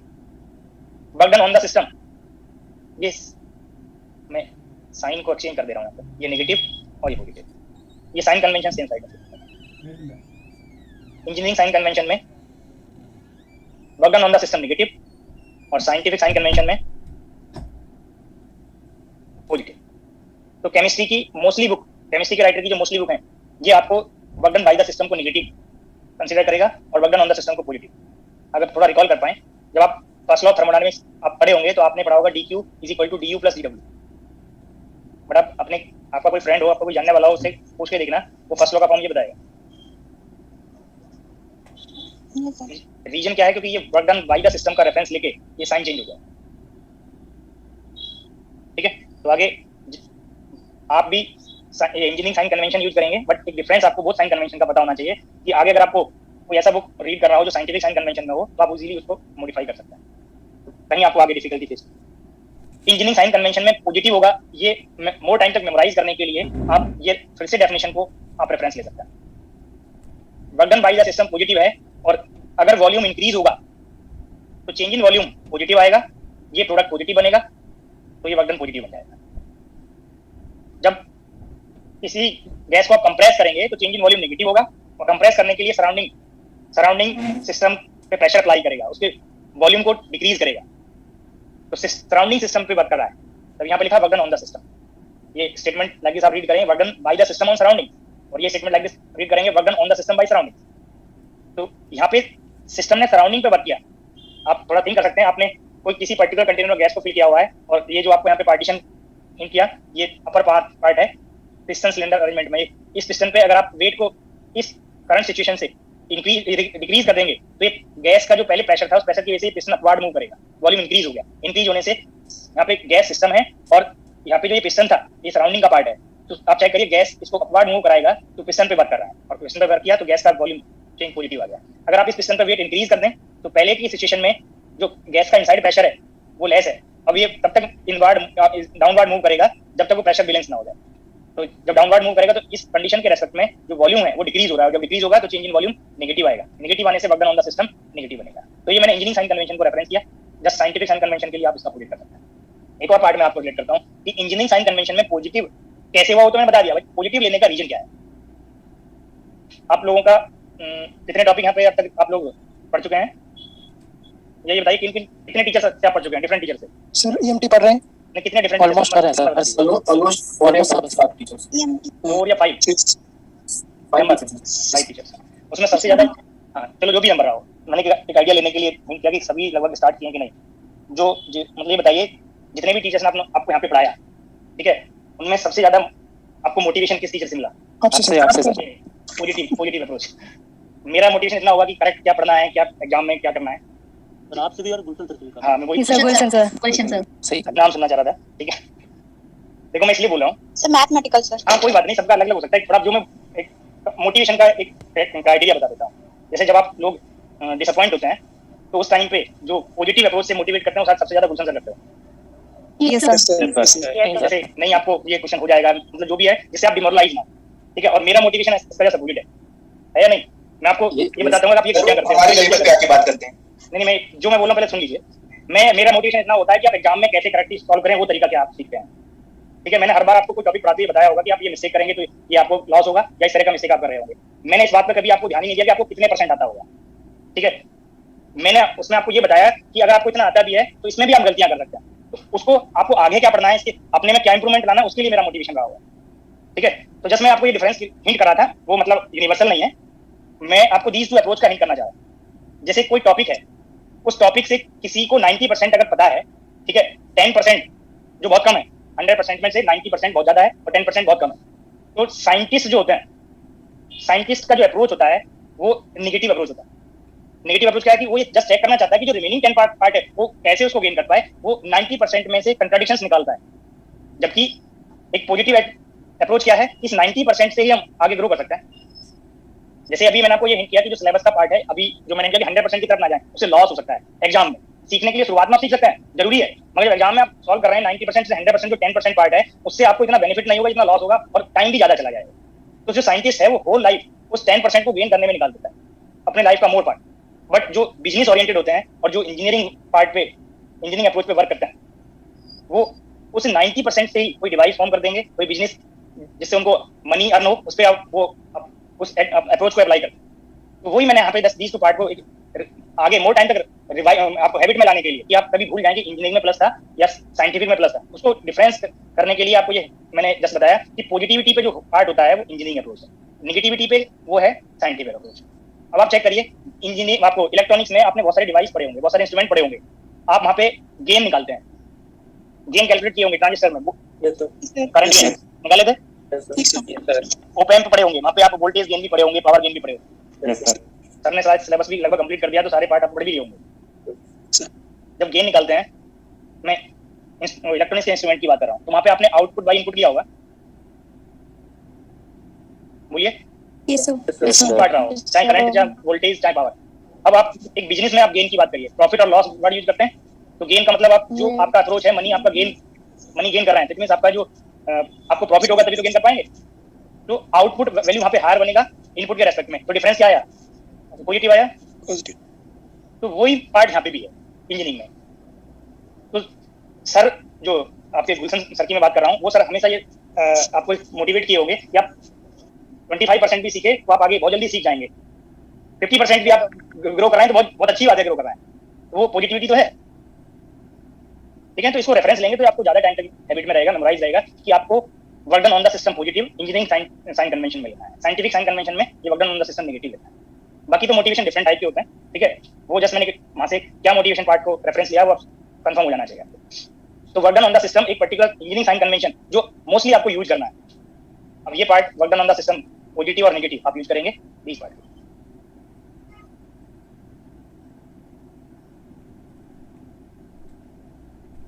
अभी वर्क डन को कंटिन्यू करते हैं। वर्क डन पाथ डिपेंडेंट होता है। पाथ डिपेंडेंट कैसे पाथ डिपेंडेंट है? अभी अगर आप सिस्टम के लिए इनिशियल और फाइनल स्टेट स्पेसिफाई करते हैं, डिस्टर्बेंसेस कर रहे हैं,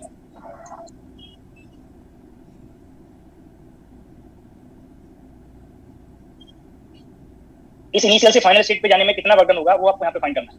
तो डिफरेंट वे में हम वर्क डन कैलकुलेट कर सकते हैं डिफरेंट प्रोसेस के करस्पॉन्डिंग। अभी मैं प्रोसेस को यहाँ पे इंक्लूड नहीं कर रहा, शो नहीं करा कि क्या प्रोसेस है, जस्ट मैंने डिफरेंट पाथ शो कर दिए।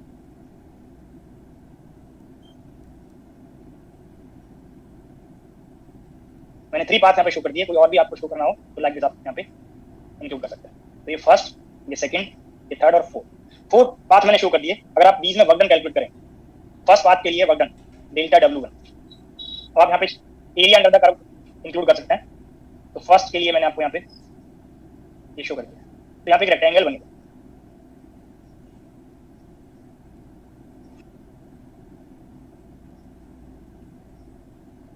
एरिया अंडर द कर्व आई से 1 इस पॉइंट पे गए, इस पॉइंट पे जाएंगे तो वॉल्यूम चेंज नहीं हो रहा है। जब वॉल्यूम चेंज नहीं होगा तो आई से इस पॉइंट इंटरमीडिएट पॉइंट पे जाने में वर्क डन 0 है, और 1 से जब आप एफ तक जाएंगे तो 1 से एफ तक जाने में वॉल्यूम चेंज हुआ इस पॉइंट से इस पॉइंट तक। अब आप यहाँ पे एक ये रेक्टेंगल बन गया, जो शेप मैंने यहाँ पे लाइन से रिप्रेजेंट किया है, ये रेक्टेंगल बनेगा जो रेड लाइन से मैं आपको यहाँ पे ड्रॉ कर दिया। इस रेक्टेंगल का आपको एरिया इजीली कैलकुलेट हो जाएगा। अमाउंट जस्ट कंपेयर करना है, एग्जैक्टली क्या अमाउंट आया वो इंपॉर्टेंट नहीं है। एक साइड आपको ये पता चल गया इस रेक्टेंगल का, और एक साइड ये पता। अगर अमाउंट कैलकुलेट करना होता तो प्रेशर की ये अगर न्यूमेरिकल वैल्यू दी होती और ये वॉल्यूम की न्यूमेरिकल वैल्यू दी होती तो आप कैलकुलेट कर लेते। तो फर्स्ट के लिए आपको मैंने ये डायग्राम हिंट कर दिया।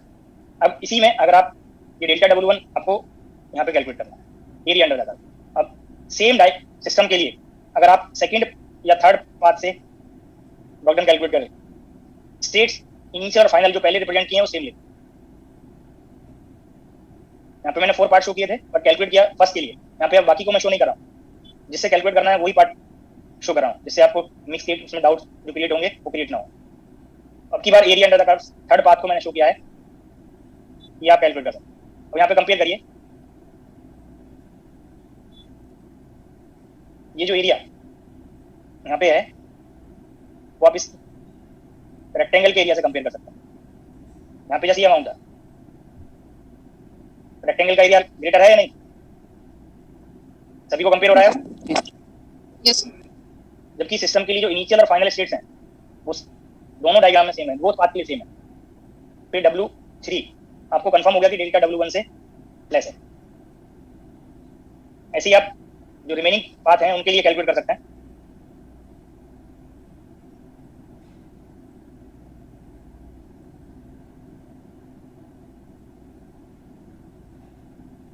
ये फोर्थ पाथ आपको शो किया होगा आई से एफ पे जाने के लिए। तो यहाँ पे एरिया अंडर द कर्व आप कैलकुलेट करेंगे इस इंटरमीडिएट पॉइंट से इस पॉइंट से एफ तक कोई वर्क डन नहीं होगा, चेंज इन वॉल्यूम 0 है। तो ओनली आपको ये रेक्टेंगल का एरिया कैलकुलेट करना है, फोर्थ पार्ट। तो यहाँ पे आप चेक करें, अगर ये लाइन यहाँ पे रिप्रेजेंट कर दें तो इस पार्ट से एक ट्राइंगल पोर्शन का एरिया यहाँ पे इस पार्ट में एक्स्ट्रा है। तो यहाँ पे आपको W4 ये डेल्टा W3 से लेस है, डेल्टा W1 से भी लेस है। डिफरेंट शो हो रहा है एरिया, तो ये वर्क डन भी डिफरेंट आएगा। तो ऐसे ही आप W2 के लिए भी ट्राई कर सकते हैं, बट यहाँ पे W2 के लिए क्योंकि कर्व्ड पोर्शन है, शेप आपको कंपेयर नहीं होगा, बट ये आपको जरूर कंफर्म हो जाएगा कि एरिया हायर पोर्शन आपको यहाँ पे एरिया अंडर द कर्व मिलेगा। तो डेल्टा W1 लार्जेस्ट है, फिर उससे जस्ट लेस डेल्टा W2 है, फिर W3 है, और फिर डेल्टा W4 है। 4 डिफरेंट पाथ आपको मैंने यहाँ पे शो किए थे और सभी में एरिया आपको कंपेयर करना बता दिया। जब डिफरेंट एरिया डिफरेंट पाथ के लिए है, जबकि इनिशियल और फाइनल स्टेट ऑल 4 पाथ के लिए सेम है, तो वर्क डन पाथ डिपेंडेंट होगा या नहीं? Yes sir.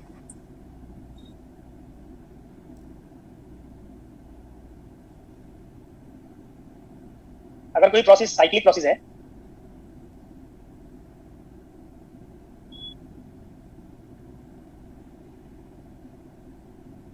मैंने सर्किल शो कर दी, बट साइक्लिक प्रोसेस जरूरी नहीं कि ऑल टाइम सर्किल ही बने, क्लोज कर्व होना चाहिए।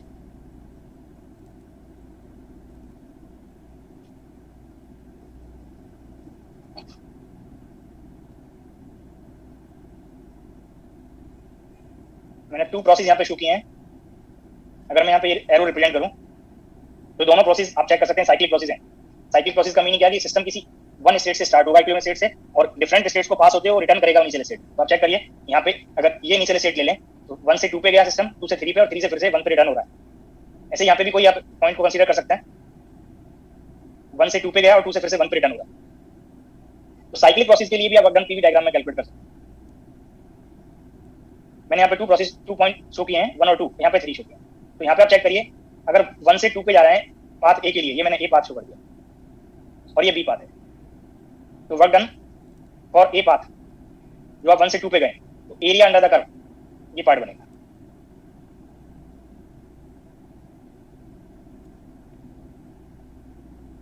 पॉजिटिव होगा या नेगेटिव होगा? बोलिए। पॉजिटिव है। 1 से 2 पे जा रहे हैं, ए पाथ के लिए वॉल्यूम इंक्रीज हो रहा है, इंक्रीज होगा तो पॉजिटिव आएगा। और जब 2 से 1 पे रिटर्न करेंगे बी पाथ के लिए नेगेटिव, तो वॉल्यूम डिक्रीज हो रहा है। और एरिया को अगर आप कंपेयर करें, एरिया अंडर द कर्व, तो मैं यहाँ पे रेड कलर से रिप्रेजेंट कर रहा हूँ, ये एरिया को आप यहाँ पे कंपेयर कर सकते हैं। ये अगर एब्सोल्यूट वैल्यू को हम कंपेयर करें, साइन तो सभी को कंफर्म हो गया कि ये ए पाथ के लिए पॉजिटिव है और बी पाथ के लिए नेगेटिव है। अगर इनके एब्सोल्यूट वैल्यू को भी आप कंपेयर करेंगे, अमाउंट को अगर आप कंपेयर करेंगे, तो ये इक्वल नहीं आएगा। क्या पोर्शन ग्रेटर है? जो ए पाथ के लिए है। अब अगर हमें वर्क डन फाइंड करना है क्लोज कर्व के लिए, और क्लोज कर्व के लिए आप ये क्लोज इंटीग्रेशन नोटेशन आप यूज किए हो मैथमेटिकल फिजिक्स में, तो ये पार्ट को आप चेक करिए, दीज टू का सम आप कर सकते हैं, delta W A plus delta W B, और साइन इंक्लूड करते हुए जब आप इनको ऐड करेंगे तो एक तरह से डिफरेंस बन जाएगा। जो वैल्यू हायर होगा नेट रिजल्ट उसके लिए बनेगा। अब यहाँ पे चेक करिए, ए पाथ के लिए ग्रेटर वैल्यू था, बी पाथ के लिए नेगेटिव है और लेस वैल्यू है, तो डिफरेंस बनेगा। तो मोर कंडीशन ए पार्ट पे यहाँ पे प्रेजेंट रहेगा, और जो डिफरेंस करने के बाद आपको एरिया बनेगा वो ये पार्ट बनेगा जो ग्रीन से मैंने शो किया। तो this term area enclosed by the side, area enclosed by the side, close path के लिए, क्लोज प्रोसेस के लिए, area enclosed by the cycle on PV diagram. Same meaning यहाँ पे भी आप लाइक कोई भी शेप हो, अगर आपको साइक्लिक प्रोसेस के लिए वर्क डन कैलकुलेट करना है, अच्छा आपसे पहले कहीं पे बी टर्म की वैल्यू फाइंड किए थे आप, ये होंगे जरूर कहीं ना कहीं कैलकुलेट किए थे। Yes sir, yes sir. क्या वैल्यू आता है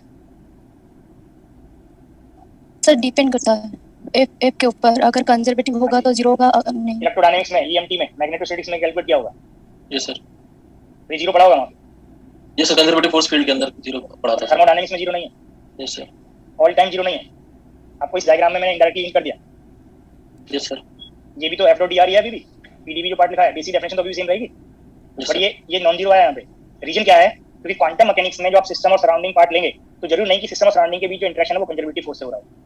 अभी मैंने आपको एग्जांपल बताया, gas filled in a container, तो जो आप सिलेंडर की वाल पे पिस्टन मूव करेगा तो वहां पे फ्रिक्शन इंक्लूड होगा, और फ्रिक्शन नॉन कंजर्वेटिव फोर्स में आता है। फ्रिक्शन फोर्स आपने मैकेनिक्स में पढ़ा होगा, नॉन कंजर्वेटिव फोर्स होता है। यस सर, तो यहाँ पे थर्मोडायनेमिक्स में ऑल टाइप ऑफ फोर्सेस जरूरी नहीं कि कंजर्वेटिव हो, इसलिए work done for closed curve जरूरी नहीं कि 0 बने। जो आपसे पहले आप मैकेनिक्स या इलेक्ट्रोडायनेमिक्स में ये कंजर्वेटिव फोर्सेस का कांसेप्ट यूज करके एफ डॉट डी आर को 0 कराए थे, तो जब तक कंफर्म ना हो कि कंजर्वेटिव फोर्स है, वो किसी भी ब्रांच में 0 नहीं बनेगा। सिर्फ ये कंजर्वेटिव फोर्स के लिए आप 0 बनता है, ठीक है। तो थर्मोडायनेमिक्स में जो फोर्सेस हैं वो जरूरी नहीं कि कंजर्वेटिव, तो इसलिए खुद से ये पार्ट को इंक्लूड करके आगे कभी क्वेश्चन में डाउट क्रिएट ना करें कि सर ये तो 0 होना चाहिए। तो अभी जो मैंने आपको यहाँ पे हिंट किया आज लेक्चर में, बहुत बेसिक पार्ट बताया है जो सभी को लगभग पता होगा, ठीक है। नेक्स्ट लेक्चर में थोड़ा एक आइडिया लेके आएंगे किसी भी बेसिक बुक से, आप लोग specific heat capacity, latent heat, ये सब पढ़े होंगे, और इक्विलिब्रियम, 3 टाइप्स ऑफ इक्विलिब्रियम पढ़े होंगे, मैकेनिकल, थर्मल और केमिकल इक्विलिब्रियम, जो आगे कई बार वर्ड यूज होंगे। नेक्स्ट लेक्चर में इनकी आपको अगर डेफिनेशंस पता होंगी तो जो मैं डेफिनेशंस हिंट करूंगा उनमें कोई डिफिकल्टी या कोई डाउट क्रिएट नहीं होगा। सभी को पता है नहीं? Yes sir. Yes sir. Sir work done में एक मतलब हमेशा हम लोग पढ़ते रहते थे कि चेंज इन और work done is equal to change in potential energy, ये यहाँ पे अप्लाई होता है क्या सर? फिर से बताइए। Sir work done is equal to change in potential energy, change in work done is equal to change in potential energy, ये सर कहाँ पे पढ़ा? सर ये एनर्जी का चेंज नहीं पढ़ा होगा। मैकेनिक्स में वर्क एनर्जी थ्योरम जरूर आता है कि एक पॉइंट से दूसरे पॉइंट पर ले जा रहे हैं तो उस सिस्टम की काइनेटिक एनर्जी का चेंज इक्वल होता है। Yes sir. तो पोटेंशियल एनर्जी का चेंज कहाँ? Sir delta U is equal to delta W sir. Conservative forces में वो जितना काइनेटिक एनर्जी में चेंज हुआ, अगर टोटल एनर्जी मेंटेन है तो आप ये मान सकते हैं कि जितना काइनेटिक एनर्जी इंक्रीज हुआ उतना ही पोटेंशियल एनर्जी डिक्रीज हो जाएगा। यस यस समझ गया सर। एक क्वेश्चन को नोट कर लीजिए।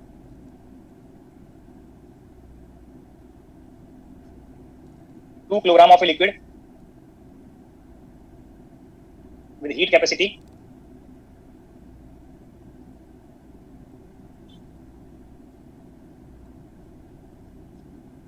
5 यूनिट,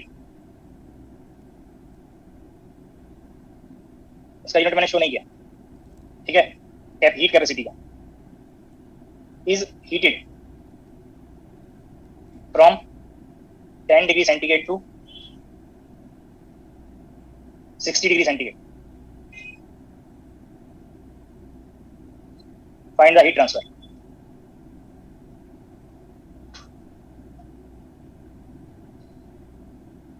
देखो अभी मैंने यहाँ पे अमाउंट तो लिखा है 5, ठीक है, यूनिट मैंने मेंशन नहीं किया, तो यहाँ पे ब्रैकेट में लिख देंगे यूनिट, इससे आपको आइडिया आएगा कि इसका यूनिट आपको पता होना चाहिए।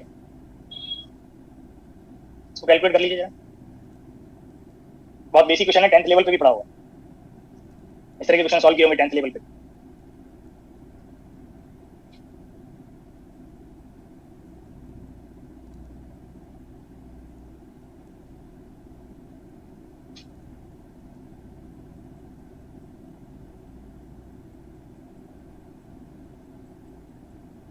कैलकुलेट हो गया होगा?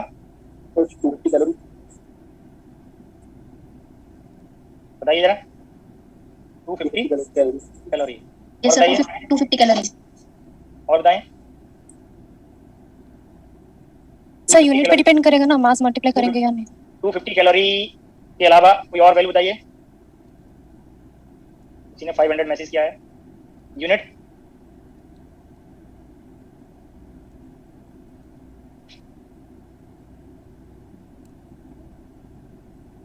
किसी ने 500 जूल लिखा है।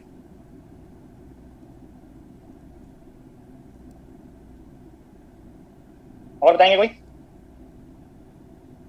अब मैंने ये यूनिट दिया। हाँ जी सर 250 कैलोरी होगा अगर हीट कैपेसिटी होगा उसका यूनिट, और नहीं तो 500 कैलोरी होगा अगर स्पेसिफिक हीट होगा। मैंने वर्ड लिखा हीट कैपेसिटी, तो वर्ड में कोई डाउट नहीं है। 250 होगा। देखो ये भी आपको ये कैलोरी रॉन्ग बता रहे हैं, कैलोरी और जूल। अमाउंट ये न्यूमेरिकल वैल्यू आप बता सकते थे जो भी बता रहा है। अब मैंने यहाँ पे क्योंकि जब इसका आपको यूनिट ही नहीं दिया हीट कैपेसिटी का, हो सकता है ये जूल में हो सकता है कैलोरी में हो सकता है कोई और पार्ट है। अब मैंने यहाँ पे इसका यूनिट लिख दिया कैलोरी पर केल्विन।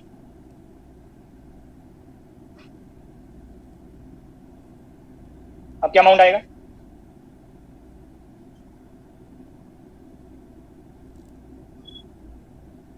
यही आएगा sir, 250 calorie. 250 calorie. Yes sir. बोलिए टेम्परेचर को भी चेंज कर दो। कोई बोले टेम्परेचर को।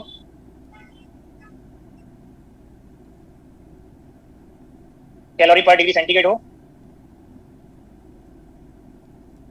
these two values मैंने यूनिट में चेंज किया। जैसे इसलिए प्रॉब्लम नोट कराया है, हो सकता है एक्सप्रेशन जब आप पढ़े हो तब ये मिस्टेक आपको फेस ना हुआ हो। न्यूमेरिकल वैल्यूज में अगर बेसिक डेफिनेशन करेक्टली नहीं बताया तो कहीं ना कहीं मिस्टेक होता रहेगा। पहले मैंने यूनिट नहीं बताया, कुछ कैंडिडेट ने यूनिट बता दिया, हो सकता है ये क्वांटिटी करेक्ट हो बट ये यूनिट रॉन्ग हुआ जब तक यूनिट स्पेसिफाई नहीं था। अब मैंने यूनिट बता दिया, मैंने एक लिखा कैलोरी पर डिग्री सेंटीग्रेड, कैलोरी पर केल्विन। देखो 10% स्टूडेंट ऐसे जरूर होंगे जो आगे क्वेश्चन पूछेंगे कि सर आपने यहाँ पे केल्विन दिया था, सेंटीग्रेड क्यों यूज कर लिया, सेंटीग्रेड दिया था केल्विन क्यों यूज कर लिया। वो भी इसके हीट कैपेसिटी के बेसिक डेफिनेशन का पार्ट है। कुछ कैंडिडेट ने यहाँ पे मास मल्टीप्लाई किया है या नहीं किया है, वो डेफिनेशन का पार्ट है। देखो अभी मैंने यहाँ पे वर्ड लिखा कैलोरी, ठीक है। अगर ये यूनिट से आपको अपने रिजल्ट को करेक्ट करना आता हो तो इजीली कैलकुलेट कर सकते हैं। हीट की जो यूनिट है वो जूल में, कैलोरी में, लीज में आएंगी, क्योंकि एनर्जी की यूनिट में जाना है। आप चेक करिए यहाँ पे, आपको ये यूनिट में बनाने के लिए, कैलोरी में बनाने के लिए सिर्फ ये टेम्परेचर पार्ट मल्टीप्लाई करना है, बाकी मास ऑटोमेटिकली यहाँ पे इंक्लूड है। तो हीट कैपेसिटी के टर्म्स में आप जब हीट ट्रांसफर फाइंड करते हैं तो heat capacity into change in temperature आता है, मास नहीं आता, मास ऑटोमेटिकली इंक्लूड करता है heat capacity.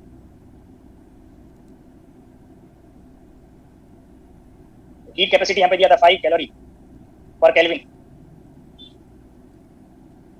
Temperature difference 60 minus 10, centigrade पे 50 बनेगा, केल्विन पे भी 50 बनेगा। कोई पूछ रहे थे अभी सर केल्विन में कन्वर्ट करना पड़ेगा, this is temperature difference. Kelvin और सेंटीग्रेड स्केल दोनों पे ये सेम अमाउंट आता है, तो ये 250 कैलोरी बना। बट अगर यहाँ पे किलो कैलोरी होता तब ये किलो कैलोरी बन जाता। पहले से नहीं पता होगा जब तक यूनिट स्पेसिफाई ना हो कि कैलोरी बनेगा या जूल बनेगा। कुछ कैंडिडेट ने हो सकता है ये 2 भी मल्टीप्लाई कर दिया हो जिनका 500 आ रहा था, बट ये आपको तभी पता चलेगा जो मैंने वर्ड बोले, heat capacity, specific heat, latent heat, कब यूज करना है, ठीक है। इनके बेसिक डेफिनेशंस क्या हैं जो मैं नेक्स्ट लेक्चर में बताऊंगा, बट फिर भी आप लोगों को ये तो 10th और 12th लेवल से बिलो लेवल का कंसेप्ट है। ये सारी डेफिनेशंस आप 10th और 12th लेवल पढ़ लेते हैं, बट जब यहाँ अप्लाई कर रहे हैं, पीजी अपीयरिंग है या पीजी कंप्लीट कर चुके, तब डाउट क्रिएट करता है, जबकि नहीं होना चाहिए। उनके एप्लीकेशन में डाउट हो सकता है, इन बेसिक डेफिनेशंस में थोड़ी डाउट हो। तो ये